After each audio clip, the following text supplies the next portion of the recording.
Laudetur Jesus Christus. Praised be Jesus Christ, and welcome to this live broadcast from the Aula delle Benedizioni in the facade of St. Peter's Basilica. Our Holy Father, Pope Francis, is meeting here this morning with the members of the diplomatic corps accredited to the Holy See. A warm welcome to all of you following this live broadcast through the various Vatican media channels, the Vatican Audio Live events,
par la grande crise mondiale de la pandémie. The year 2020 was marked by the great global crisis of the COVID-19 pandemic. Qui s'est dramatiquement transformée en crise sociale et économique. This pandemic has dramatically evolved into a social and economic crisis and has invaded every area of human life.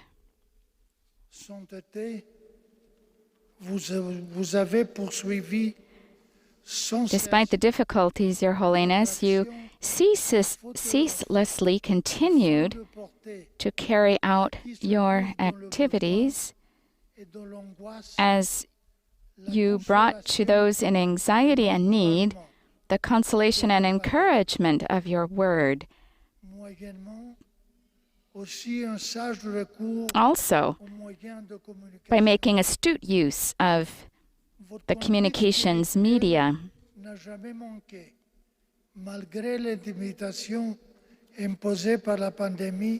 Despite the limits imposed by the pandemic, thanks to the media and other means,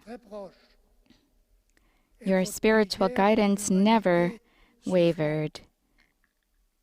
We felt the closeness of your presence and your prayer for suffering humanity.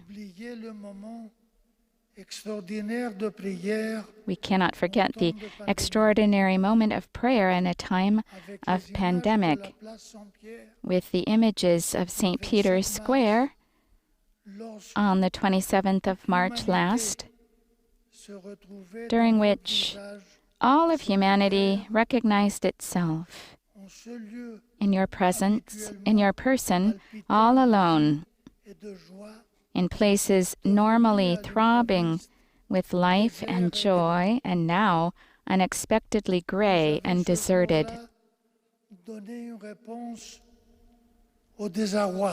On that day, you responded to the consternation, suffering, and concern which all of us were feeling. Your words cheered our hearts as you indicated a path for the future. And he now quotes from the Holy Father's discourse. We have become aware that we are in the same boat. We are all fragile and disoriented, but at the same time, we are all important and needed. We are all called to row together, unquote. Yes, we are all in the same boat of humanity, even though we have often forgotten it. avec vous, sainteté, To be here with you today, Your Holiness, manifester demonstrates le fait in a que way les peuples, les femmes et les hommes sont tous frères the effect that all peoples and all men and dans le women même bateau de have, l'humanité. that we are all brothers and Alors sisters que in the same l'attention boat générale of se humanity. focalise exclusivement sur l'évolution de la pandémie, While the general attention focused exclusively on the evolution of the pandemic, you turned your gaze also to the other causes of suffering dans le monde. in the world.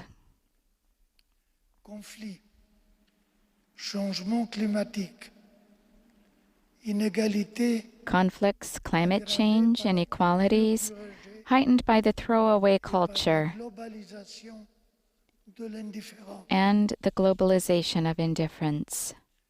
5 ans après la publication de l'encyclique Laudato Si, dont 5 laquelle years after the publication of the encyclical vous avez Laudato rappelé Si, l'attention in which you drew qui est due au attention cri de la terre to the cry et of des the morts, earth and of the poor, nous pouvons tous constater we can all see for ourselves, des événements actuels in the light of current combien il events, s'agit d'un texte prophétique. how much this text is a prophetic and realistic one.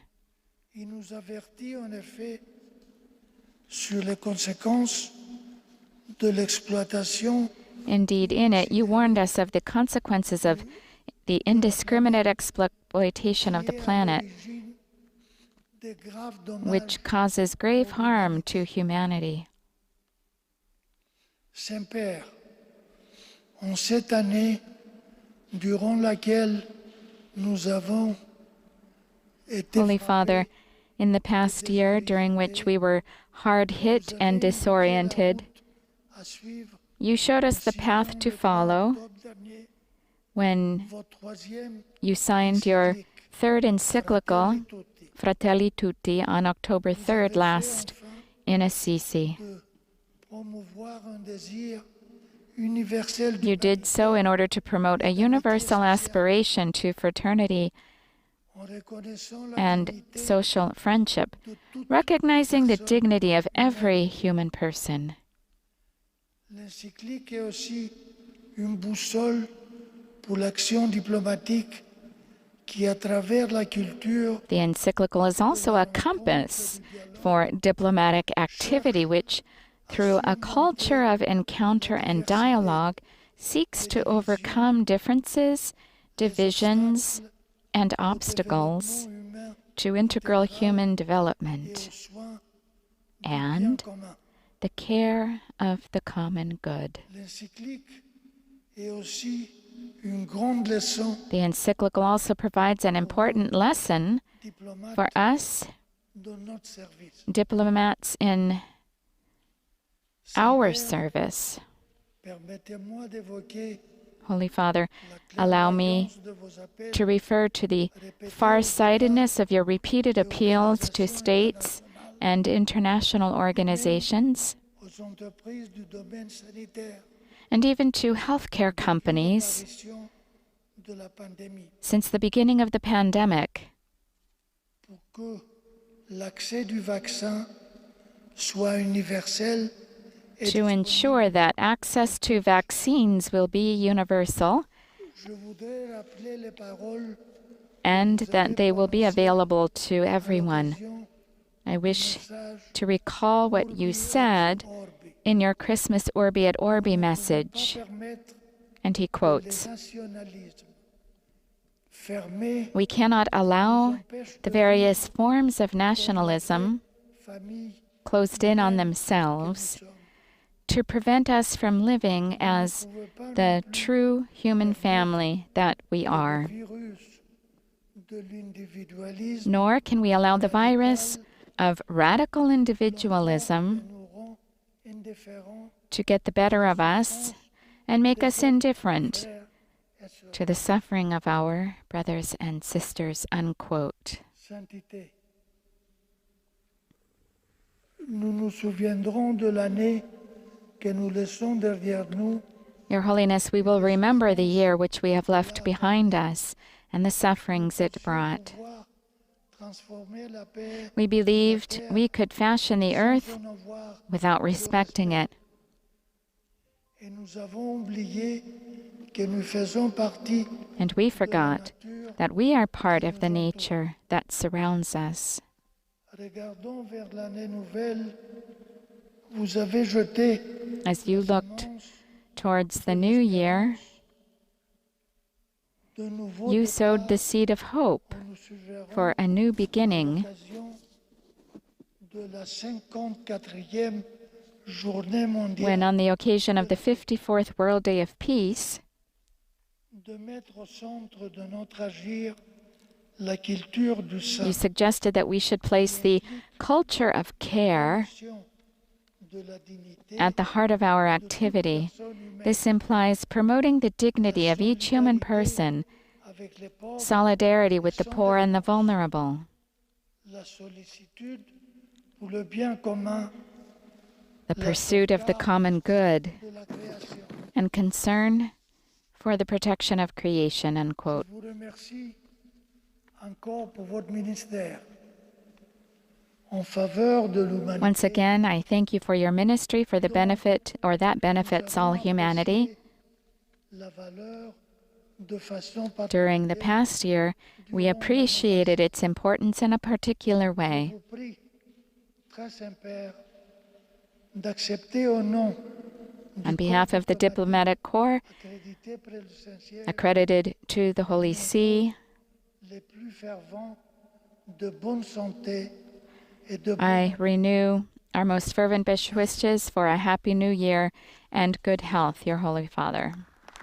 Our Holy Father now on his feet and making his way toward the Dean, George Poulides, who, as we see, has delivered his address from a wheelchair, so our Holy Father has gone to him to greet him.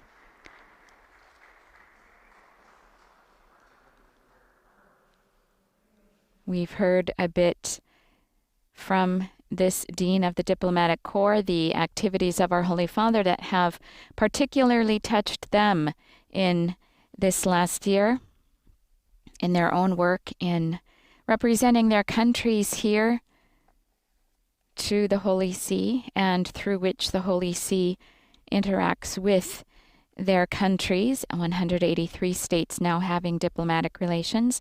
We will now hear Pope Francis' discourse. This meeting should have taken place on the 25th of January, and it was postponed. As we remember, our Holy Father was suffering from a bout of sciatica.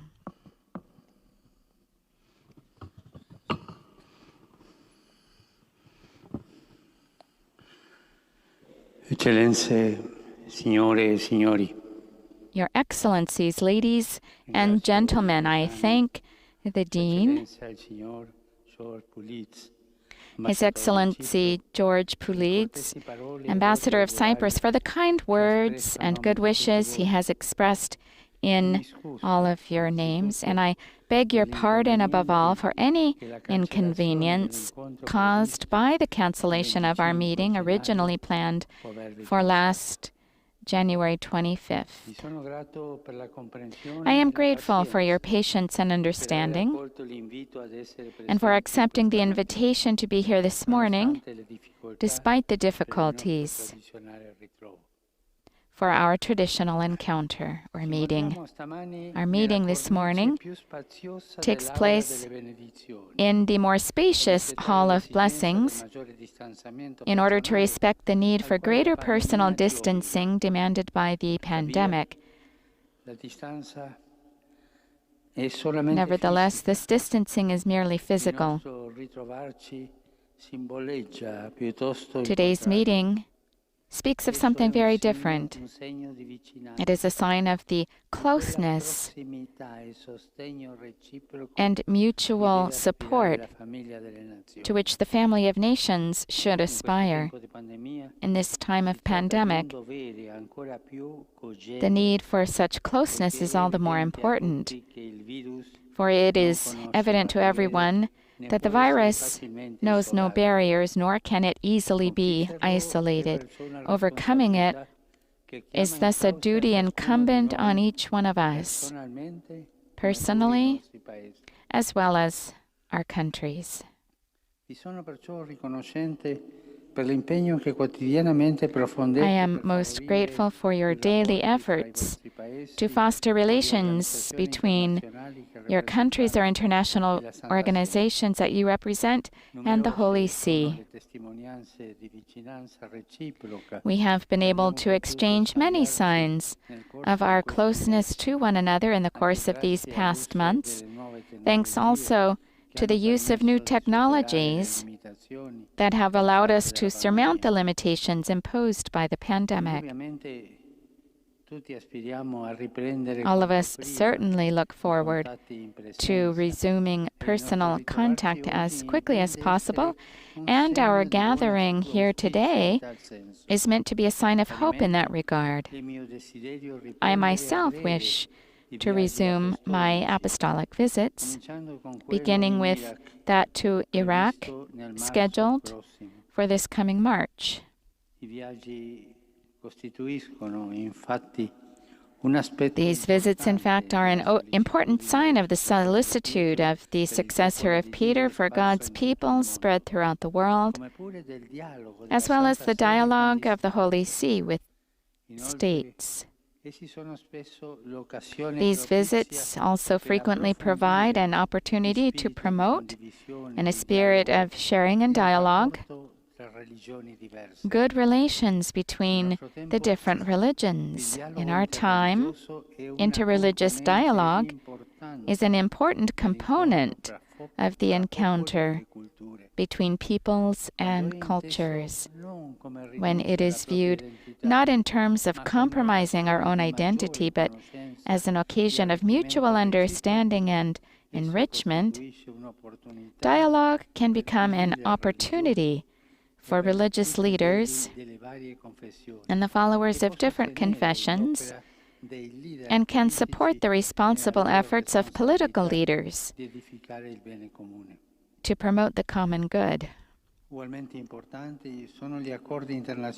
Equally important are international agreements that foster mutual trust and enable the Church to cooperate more effectively in the spiritual and social well-being of your countries.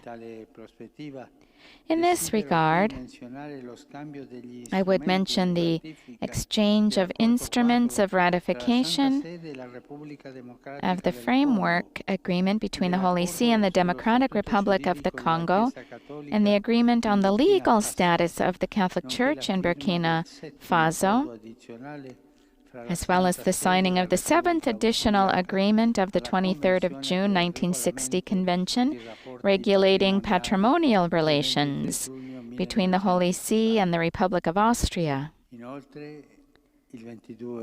In addition, on the 22nd of October 2020, the Holy See and the People's Republic of China agreed to extend for another 2 years the provisional agreement regarding the appointment of bishops in China, signed in Beijing in 2018.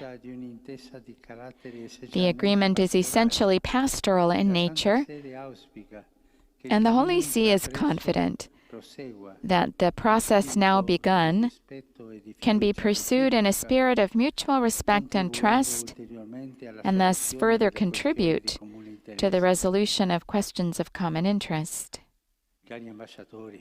Dear ambassadors, this year, just ended, has left in its wake fear, unease, and despair, as well as grief for the great loss of life.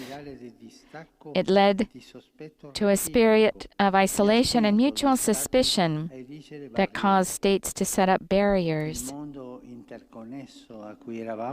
The interconnected world to which we had become accustomed gave way to a world once more fragmented and divided. Yet, the effects of the pandemic are themselves global, touching all the countries and peoples of the world, affecting numerous aspects of our lives, and helping to aggravate deeply interrelated crises like those of the climate, food, the economy, and migration. In light of this, I thought it fitting to establish the Vatican COVID-19 Commission for the sake of coordinating the response of the Holy See and the entire Church to requests coming from dioceses worldwide to respond to the health crisis and the serious needs that the pandemic has brought to the fore. From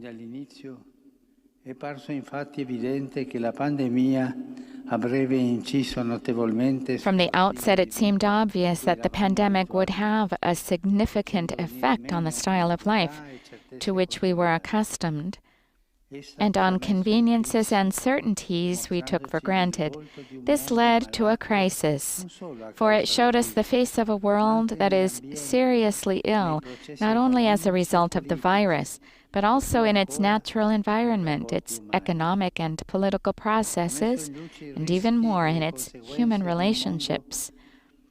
The pandemic shed light on the risks and consequences inherent in a way of life dominated by selfishness and a culture of waste.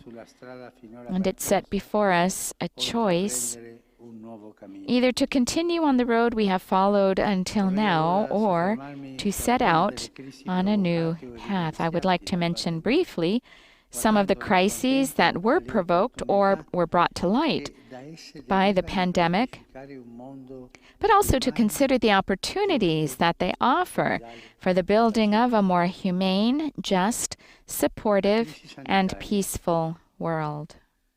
The health crisis. The pandemic forced us to confront two unavoidable dimensions of human existence: sickness and death. In doing so, it reminded us of the value of life, of every human life and its dignity at every moment of its earthly pilgrimage, from conception in the womb until its natural end. It is painful, however, to note that under the pretext of guaranteeing presumed subjective rights, a growing number of legal systems in our world seem to be moving away from their inalienable duty to protect human life at every one of its stages. The pandemic has also reminded us of the right of each human being to dignified care, as I emphasized in my message for the World Day of Peace, celebrated on the 1st of January this year. For each human person is an end in him or herself, and never simply a means to be valued only for his or her usefulness. Persons are created to live together in families, communities, and societies where each member is equal in dignity. Human rights derive from this dignity, as do human duties, like the responsibility to welcome and assist the poor, the sick, the excluded. If we deprive the weakest among us of the right to life, how can we effectively guarantee respect for every other right?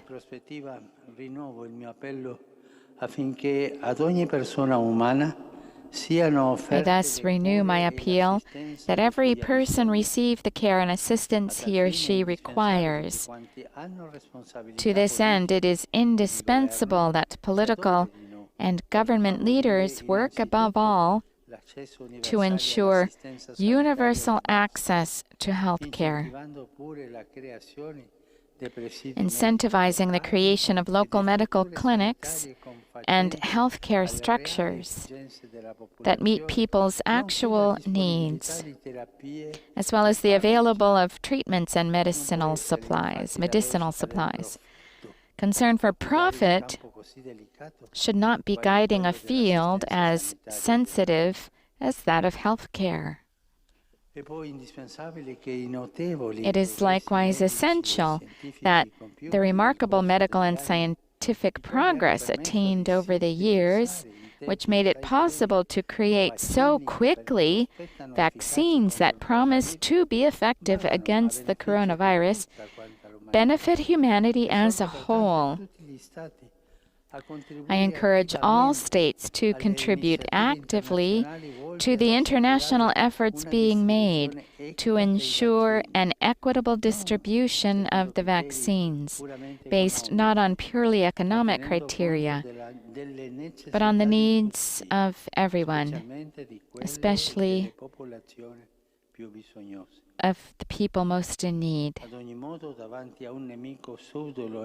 Even so, before so devious and unpredictable an enemy as COVID-19, access to vaccines must be accompanied by responsible personal behavior aimed at halting the spread of the virus, employing the necessary measures of prevention to which we have become accustomed in these months. It would be disastrous to put our trust in the vaccine alone, as if it were a panacea, exempting every individual from constant concern for his or her own health and for that of others. The pandemic has once more shown us that, in the celebrated expression of the English poet John Donne, no man is an island, and any man's death diminishes me, because I am involved in mankind. The environmental crisis, nor is it just human beings that are ill. The pandemic has demonstrated once again that the earth itself is fragile and in need of care. Certainly, there are profound differences between the health crisis resulting from the pandemic and the ecological crisis caused by the indiscriminate exploitation of natural resources. The latter is much more complex and long-lasting and requires shared long-term solutions. In fact, the impact of climate change, for example, whether direct, such as the extreme weather events of flooding and drought, or even indirect, such as malnutrition or respiratory diseases, entail consequences that will persist for a considerable time. Overcoming these crises demands international cooperation in caring for our common home. It is thus my hope that the next United Nations Climate Change Conference, the COP26, planned to take place in Glasgow this coming November, will lead to an effective agreement in addressing the consequences of climate change. Now is the time to act, because we are already feeling the effects of prolonged inaction. I think, for example, of the repercussions of climate change on numerous small islands in the Pacific Ocean that are in danger of gradually disappearing. This tragedy not only causes the destruction of entire villages, but also forces local communities, especially families, to be constantly displaced with the loss of their identity and culture. I think too of the floods in Southeast Asia, especially in Vietnam and the Philippines, which have caused many deaths and left entire families without means of subsistence. Nor can I fail to mention the increased warming of the earth, which has caused devastating fires in Australia and California. In Africa, too, climate change, aggravated by reckless human intervention and now by the pandemic, is a cause of grave or serious concern. I think particularly of food insecurity, which in the last year has especially affected Burkina Faso, Mali, and Niger, with millions of people suffering from hunger. In South Sudan, too, there is a risk of famine and indeed a serious and persistent humanitarian emergency. Over 1 million children are undernourished, while humanitarian corridors are often blocked and the presence of humanitarian agencies in the territory is restricted.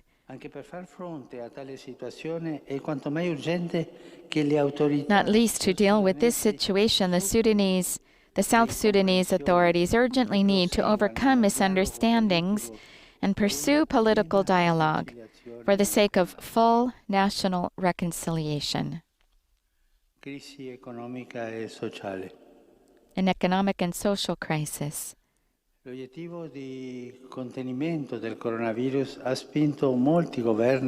need to contain the coronavirus has prompted many governments to adopt restrictions on freedom of movement. For several months, these have led to the closing of businesses and a general slowdown in production, with serious repercussions on companies, especially those that are medium-sized and small, unemployment, and consequently on the life of families and entire sectors of society, especially those that are most fragile. The resulting economic crisis has highlighted another illness of our time, that of an economy based on the exploitation and waste of both people and natural resources. All too often, we have neglected solidarity and other values that make it possible for the economy to serve integral human development rather than particular interests. We have also lost sight of the social significance of economic activity and the universal destination of goods and resources. The current crisis thus provides a helpful opportunity to rethink the relationship between individuals and the economy. There is a need for a kind of new Copernican revolution that can put the economy at the service of men and women and not vice versa. In a word, a different kind of economy, one that brings life, not death, one that includes and does not exclude, one that humanizes and not dehumanizes, one that cares for the environment and does not despoil it. To cope with the negative consequences of this crisis, many governments have prepared various initiatives and allocated substantial funding. Yet not infrequently, attempts have been made to seek local solutions to a problem that is in fact global. Occorrono iniziative comuni, iniziative condivise e anche a livello internazionale, soprattutto. Today, more than ever, we can no longer think of acting simply as ourselves. Common and shared initiatives are also needed at the international level, especially to support employment and to protect the poorest sectors of the population. I consider to be significant in this regard the commitment of the European Union and its member states.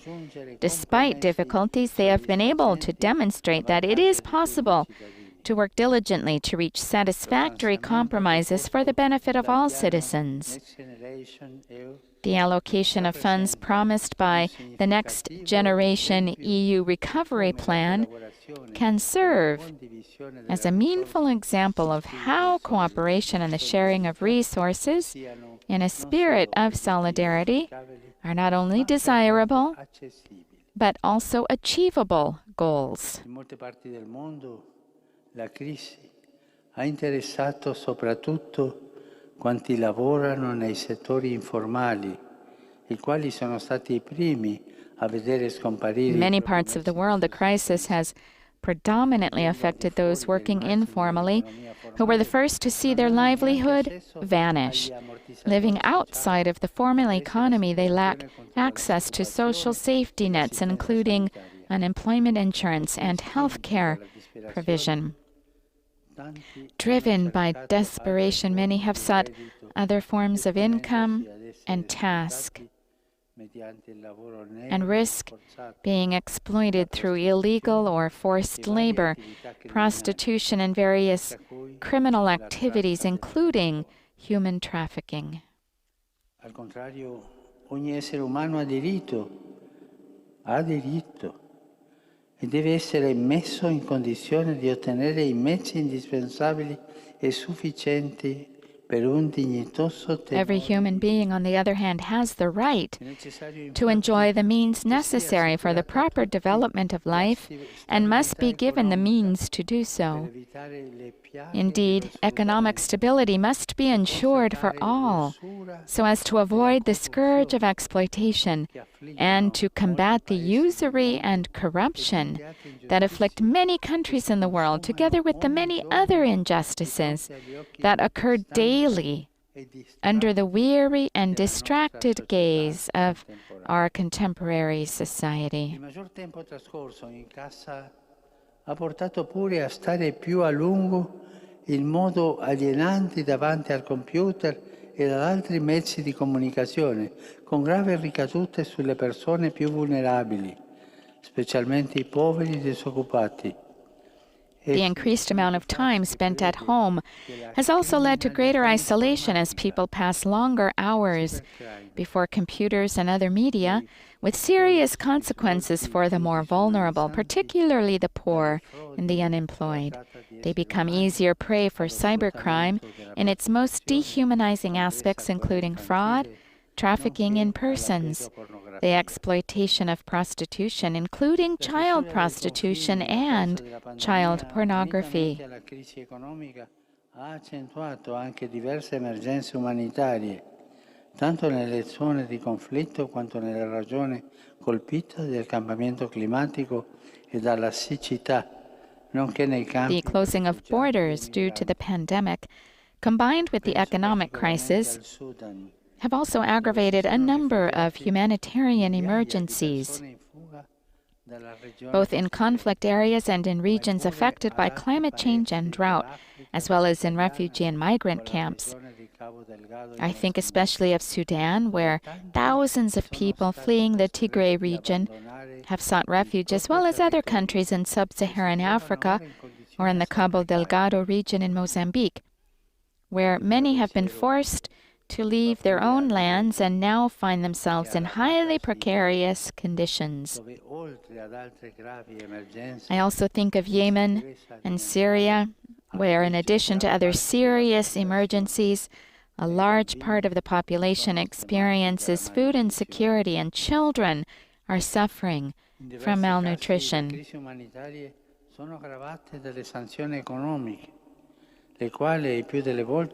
In various cases, humanitarian crises are aggravated by economic sanctions, which more often than not affect mainly the more vulnerable segments of the population rather than political leaders.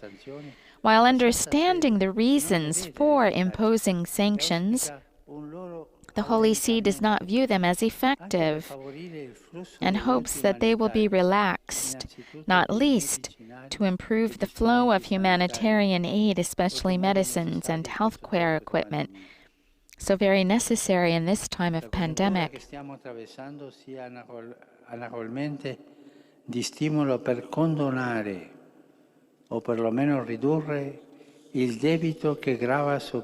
May the current situation likewise be a catalyst for forgiving or at least reducing the debt that burdens the poorer countries and effectively prevents their recovery and development. Last year also witnessed a further increase in migrants who, as a result of the closing of borders, had to resort to ever more dangerous travel routes. This massive flow also met with a growing number of illegal refusals of entry, frequently employed to prevent migrants from seeking asylum in violation of the principle of non-refusal. Many of those who did not die while crossing seas and other natural borders were intercepted and returned to holding and detention camps where they endure torture and human rights violations.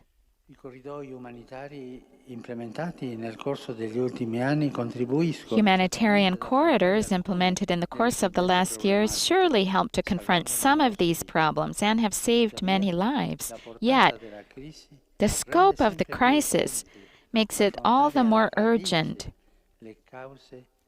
to address the root causes behind why individuals migrate.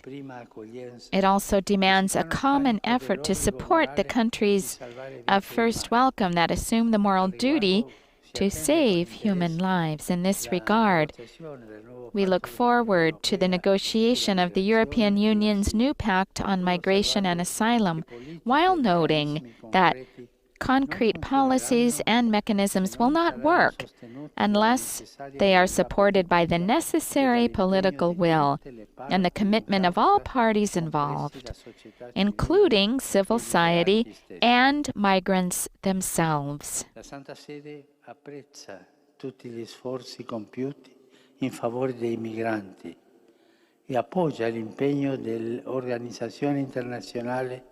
The Holy See appreciates every effort made to assist migrants and supports the commitment of the International Organization for Migration, presently celebrating the 70th anniversary of its foundation in full respect for the values expressed in its constitution and of the culture of the member states in which the organization works. Likewise, the Holy See, as a member of the Executive Committee of the United Nations High Commissioner for Refugees, also known as the UNHCR, remains faithful to the principles laid down in the Geneva Convention of 1951 on the status of refugees and in the Protocol of 1967, both of which set forth the legal definition of refugees, their rights, and the legal obligation of states to protect them. Since the aftermath of the Second World War, our world has not experienced such a dramatic increase in the number of refugees as we do today. Consequently, there is an urgent need for a renewed commitment to protect them, together with internally displaced persons and the many vulnerable people forced to flee from persecution, violence, conflicts, and war. In this regard, despite the important efforts made by the United Nations in seeking solutions and concrete proposals to address in a consistent manner the issue of forced displacement, the Holy See expresses its deep concern over the situation of displaced persons in different areas of the world. I refer primarily of the central region of the Sahel, where in less than 2 years the number of internally displaced persons has increased 20-fold. Political crisis. Le criticità che ho fin qui evocato pongono in rilievo una crisi ben più profonda. The critical issues that I have just mentioned highlight a much deeper crisis, which in some way lies at the root of the others, and whose dramatic force was highlighted precisely by the pandemic.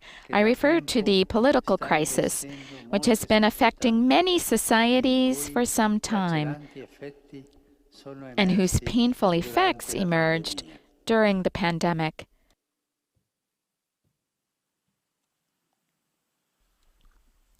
Our Holy Father now pausing for a water break. Uno dei fattori emblematici di tale crisi è la crescita delle contrapposizioni politiche e la difficoltà. There has been a growing trend, one that is becoming more and more widespread also in countries with a long tradition. È una tendenza. And one of the hallmarks of this crisis is the increase in political conflicts and the difficulty, if not actually the inability, to seek common and shared solutions to the problems afflicting our world. This has been a growing trend, one that is becoming more and more widespread, also in countries with a long tradition of democracy. Vitalizing democracies is a challenge in the present historic moment, one that directly affects all states, whether small or large, economically advanced, or in the process of development. In these days, my thoughts turn particularly to the people of Myanmar, to whom I express my affection and closeness. Il cammino verso la democrazia intrapreso negli ultimi anni è stato bruscamente interrotto dal colpo di Stato della settimana scorsa. The path to democracy undertaken in recent years was brusquely interrupted by last week's coup d'etat. This has led to the imprisonment of different political leaders who I hope will be promptly released as a sign of encouragement for a sincere dialogue aimed at the good of the country. Pio XII nel suo memorabile radiomessaggio del Natale del 44. As Pope Pius XII stated regarding this in his memorable radio message of Christmas 1944, and he quotes, "To express their own views of the duties and sacrifices that are imposed on them, and not to be compelled to obey without being heard, these are two rights of citizens which find in democracy, as its name implies, their expression." End of quote. Democracy is based on mutual respect, on the possibility that each person can contribute to the good of society, and on the consideration that different opinions do not threaten the power and security of states, but through honest debate, mutually enrich them and enable them to find more suitable solutions to pressing problems. Che si persegua un cammino di dialogo inclusivo, pacifico. The democratic process requires the pursuing of the path of inclusiveness, peaceful, constructive, and respectful dialogue among all the components of civil society in every city and nation. The events that in various ways and contexts from east to west have marked this past year, also, as I mentioned, in countries with a long democratic tradition, have made clear how inescapable is this challenge and how we cannot avoid the moral and social duty to address it positively. Lo sviluppo di una coscienza democratica esige che si superino I personalismi. The development of a democratic consciousness demands that emphasis on individual personalities be overcome and that respect for the rule of law prevail. Indeed, law is the indispensable prerequisite for the exercise of all power and must be guaranteed by the responsible governing bodies, regardless of dominant political interests. Sad to say, the crisis of politics and of democratic values is reflected also on the international level, with repercussions on the entire multilateral system and the obvious consequence that organizations designed to foster peace and development on the basis of law and not on the law of the strongest see their effectiveness compromised.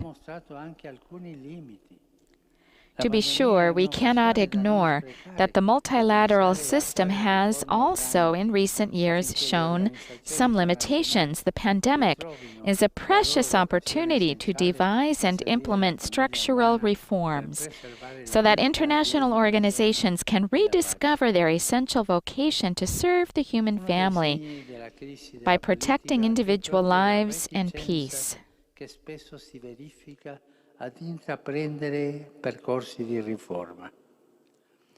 Non bisogna avere paura delle riforme, anche se richiedono sacrifici e non di rado un cambiamento di mentalità. Ogni corpo vivo ha bisogno continuamente. One of the signs of the crisis of politics is precisely the frequently encountered reluctance to undertake paths of reform. We must not be afraid of reform, even if they require sacrifices and often a change in our way of thinking. Every living body constantly needs to be reformed, and the reforms taking place in the Holy See and the Roman Curia also fit into this perspective. In any case, a few days ago, of the Treaty for the Prohibition of Nuclear Weapons, and the extension for another 5-year period of the new strategic arms, when it actually increases fear and undermines relationships of trust between peoples, is not sustainable. Efforts in the area of disarmament and the non-proliferation of nuclear weapons that, despite difficulties and reluctance, must be intensified should also be carried out with regard to chemical and conventional weapons. Our world has too many weapons. There are too many weapons in the world.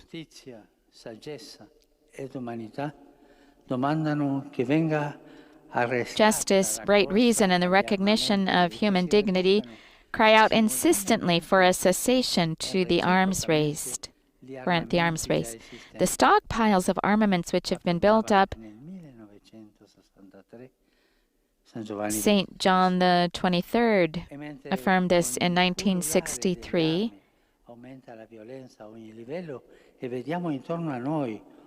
These stockpiles of armaments which have been built up in various countries must be reduced all around and simultaneously by the parties concerned. As violence increases at every level with the proliferation of weapons, and we see around us a world torn by wars and divisions, we feel an ever greater need for peace, a peace that is not only the absence of war, but rather a life rich in meaning, rooted in and lived through personal fulfillment and fraternal sharing with others.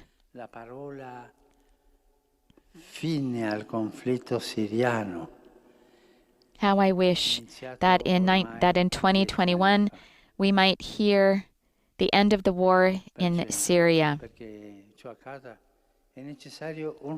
For this to happen, renewed interest is needed, also on the part of the international community, to address the causes of the conflict with honesty and courage, and to seek solutions whereby everyone, regardless of ethnic and religious affiliation, can contribute as citizens to the future of that country.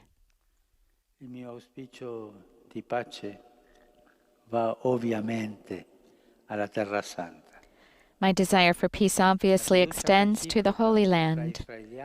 Mutual trust between Israelis and Palestinians must be the basis for renewed direct dialogue between the parties aimed at resolving a conflict that has gone on all too long. I urge the international community to support and facilitate such direct dialogue without presuming to dictate solutions that would not be aimed at the good of all.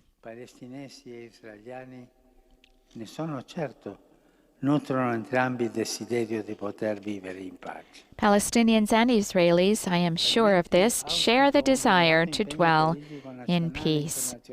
I also express my hope for renewed political commitment, both national and international, to foster the stability of Lebanon, which is experiencing an internal crisis and risks losing its identity and finding itself caught up even more in regional tensions. It is most necessary that this country maintain its unique identity, not least to ensure a pluralistic, tolerant, and diversified Middle East in which the Christian community can make its proper contribution and not be reduced to a minority in need of protection. Christians, with their many educational, health, and charitable works, are an intrinsic part of Lebanon's historical and social fabric, and they must be guaranteed the possibility of continuing their efforts for the good of the country of which they were the founders. A weakening of the Christian presence risks destroying internal equilibrium and the very reality of Lebanon. In this regard, the presence of Syrian and Palestinian refugees must also be addressed. Moreover, without an urgently needed process of economic recovery and reconstruction, the country risks bankruptcy, with the possible effect of a dangerous rift toward fundamentalism. It is therefore necessary for all political and religious leaders to set aside their personal interests and to commit themselves to pursuing justice and implementing real reforms for the good of their fellow citizens, acting transparently and taking responsibility for their actions. I likewise express my hope for peace in Libya, itself also devastated by a lengthy conflict, and I trust that the recent Libyan Political Dialogue Forum held in Tunisia last November under the aegis of the United Nations will effectively permit the inauguration of the country's long-awaited process of reconciliation.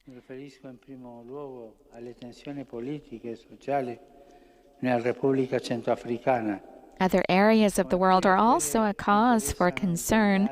I am referring first of all to the political and social tensions in the Central African Republic and to those affecting Latin America in general, which are rooted in profound inequalities, injustices, and poverty that offend the dignity of persons. I also follow with particular attention the deterioration of relations on the Korean Peninsula, which culminated in the destruction of the Inter-Korean Liaison Office in Kaesong, and the situation in the South Caucasus, where several conflicts continue to smolder, some of which flared up in the past year, undermining the stability and security of the entire region. Infine, non posso dimenticare un'altra grave piaga di questo nostro tempo, il terrorismo. Finally, I cannot fail to mention another serious scourge of our time, terrorism, which every year kills numerous victims among defenseless civilians throughout the world.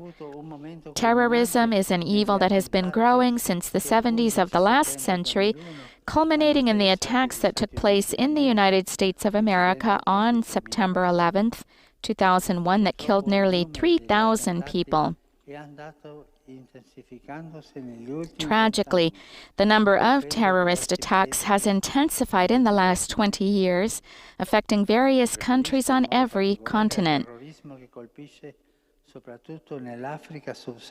I think of terrorist attacks above all in sub-Saharan Africa, but also in Asia and Europe. My thoughts turn to all the victims and their families who have lost their loved ones to blind violence, motivated by ideological distortions of religion.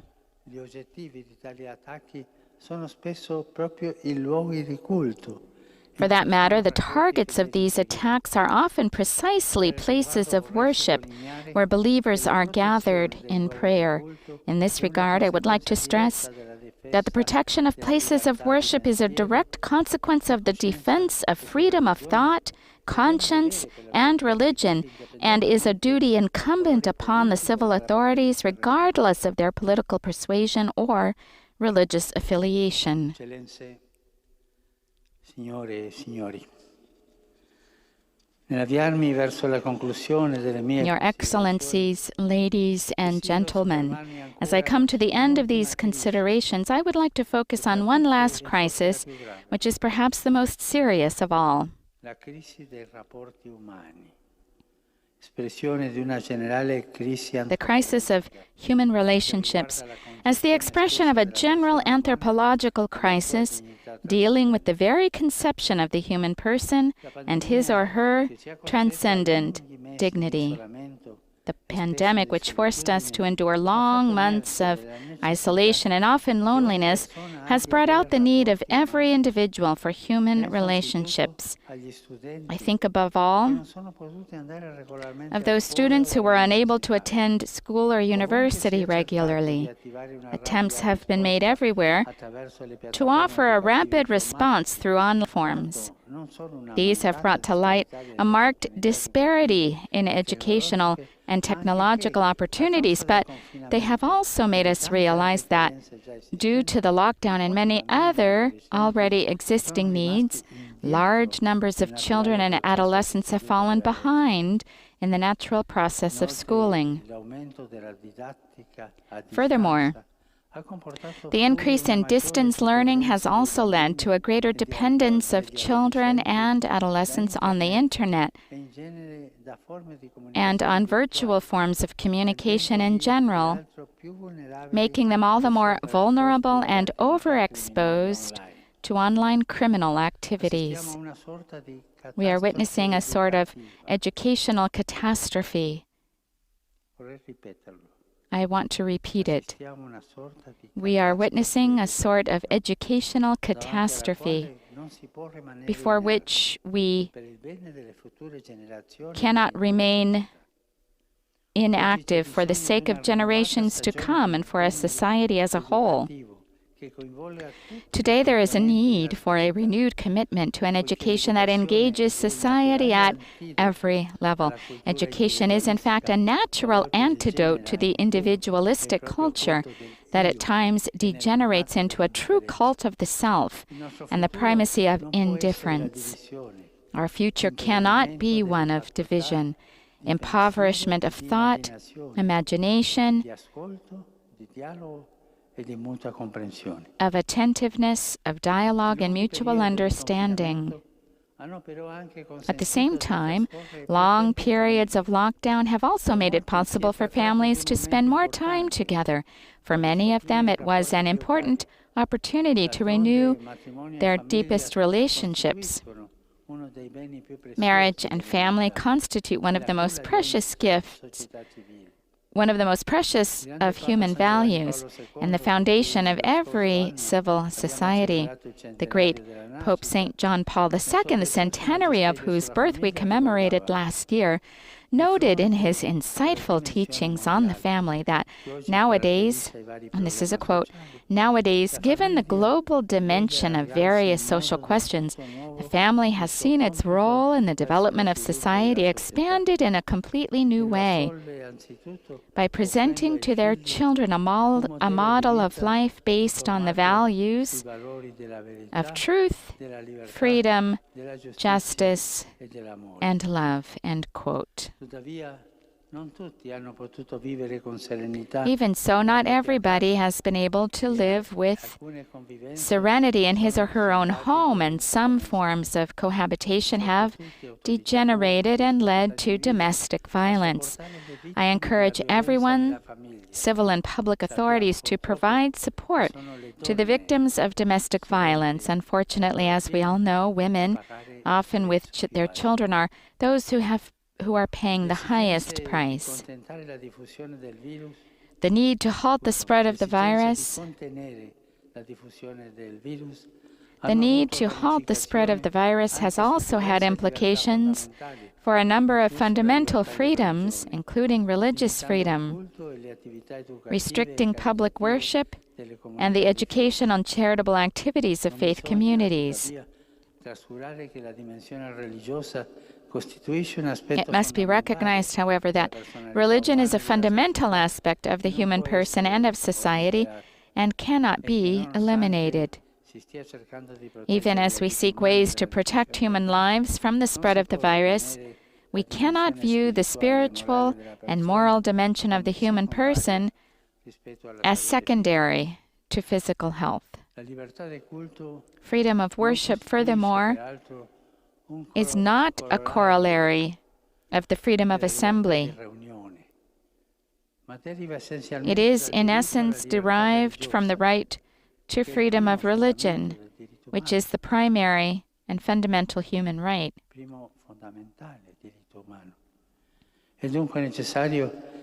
This right must therefore be respected, protected, and defended by civil authorities, like the right to bodily and physical health. For that matter, sound care of the body can never ignore care of the soul. Scrivendo a Can Grande della Scala Dante Alighieri, sottolinea il fine. In his letter to Can Grande della Scala, Dante Alighieri states that the purpose of his comedy is, quote, to remove those living in this life from the state of misery and to lead them to the state of bliss, unquote. This is also the work of both religious and civil authorities in their various sectors and responsibilities. The crisis in human relationships and consequently the other crises I have mentioned cannot be overcome unless we safeguard the transcendent dignity of each human person created in the image and likeness of God. In mentioning the great Florentine poet, the 700th anniversary of whose death occurs this year, I would also like to address a special thought to the people of Italy, who were the first in Europe to deal with the grave effects of the pandemic. I urge them not to lose heart amid the present difficulties, but to cooperate, to work together in unity, to build a society in which no one is discarded or forgotten. Dear ambassadors, 2021 is a time that must not be wasted, and it will not be wasted if we can work together with generosity and commitment. In this regard, I am convinced that fraternity is the true cure for the pandemic and for the many evils that have affected us.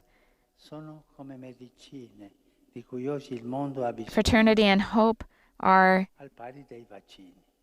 the medicines that we need in today's world, along with vaccines. Upon each of you and your respective countries, I invoke abundant heavenly blessings and add my prayerful good wishes that this year may be a fruitful occasion for deepening the bonds of fraternity that unite the entire human family. Thank you.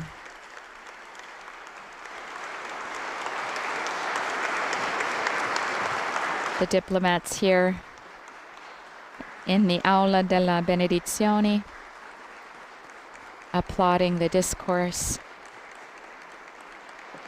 of His Holiness Pope Francis on the occasion of his meeting with them at the beginning of the calendar year 2021, an annual event that takes place generally toward the beginning of the year. And now, I would like to greet each one of you, and we'll do it with a few precautions. We're not going to shake hands. And since there is a distance, let's greet each other Col one by sorriso, one anche col with sorriso del cuore. a smile, also with a smile from the heart. Non è necessaria And fare la it's distanza, la mascherina, ma ognuno not può portarla o non necessary portarla. to have the mask. C'era Each one is distanza. free to wear the Così mask or not, as long as we ci keep the salutiamo. distance. And in this way, we can greet each other. And so our Holy Father now on his feet, the diplomats now beginning to line up. The first to greet our Holy Father is the Dean, who addressed him at the beginning, George Poulides, the ambassador representing Cyprus. And with these images, we now bring to a conclusion this live broadcast of our Holy Father's annual meeting with the diplomatic corps accredited to the Holy See. And I invite you to visit the Vatican News web portal, Facebook, Instagram, Twitter, and YouTube accounts for coverage of today's address. You can also find the full discourse at the Vatican.va website. You'll also be able to find other Vatican and world news at the Vatican News web portal. On behalf of Vatican Media, I would like to thank all of the technicians who have made this broadcast possible today, and for all of you for joining us. Our next live broadcast will be on Wednesday morning. Our Holy Father's general audience begins at 9:30. That's Rome time. Laudetur Jesus Christus. Praised be Jesus Christ.